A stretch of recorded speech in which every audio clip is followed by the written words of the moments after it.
দলে রবীন্দ্র জাদেজার বিকল্প কিংবা তার জুটি হবেন কে? ঠিক এই কথায় ইঙ্গিত করে চেন্নাই সুপার কিংস নিজেদের অফিসিয়াল ফেসবুক পেজে এক পোস্ট করেছে, যেখানে রবীন্দ্র জাদেজার ছবিটি স্পষ্টভাবে দিলেও সাকিব আল হাসানের ছবি কালো করে দিয়েছে চেন্নাই সুপার কিংস। সাকিবের ছায়া ছবি আপলোড করেছে চেন্নাই। সাকিব ভক্তদের অবশ্যই বুঝতে বাকি নেই এটা যে সাকিব আল হাসানের ছবি। চেন্নাই সুপার কিংস ইঙ্গিত দিয়ে রেখেছেন বিশ্বসেরা অলরাউন্ডারকে দলে ফেরানোর চেষ্টা করবে তারা।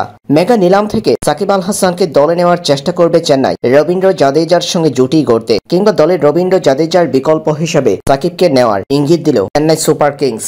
নিজেদের অফিসিয়াল ফেসবুক পেজে এমন চাঞ্চল্যকর পোস্ট করেছে চেন্নাই। চেন্নাইয়ের সেই পোস্টের কমেন্ট সেকশনে সাকিব ভক্তদের কমেন্টের ছড়াছড়ি। বিশ্বসেরা অলরাউন্ডারের ছবি দিয়ে কি ইঙ্গিত করেছে চেন্নাই সুপার কিংস সেটা বুঝতে বাকি নেই সাকিব ভক্তদের। রবীন্দ্র জাদেজার সঙ্গে সাকিব আল হাসানকে দেখতে চাই বলেও লিখেছে অনেকেই।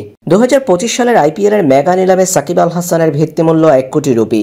বিশ্বসেরা অলরাউন্ডার এরই মধ্যে IPL এর নিলামকে সামনে রেখে ফ্র্যাঞ্চাইজি ক্রিকেটের কথা মাথায় রেখে নিজের ফিটনেস নিয়ে কাজ করছে। যেহেতু আন্তর্জাতিক ক্রিকেটের বাহিরে সাকিব আল হাসান, তাই ফ্র্যাঞ্চাইজি ক্রিকেট দিয়েই ক্রিকেটে নিজেকে টিকিয়ে রাখার চেষ্টায় তিনি। এর আগে IPL এ আরো বেশ কয়েকটি দলে খেলেছিলেন সাকিব।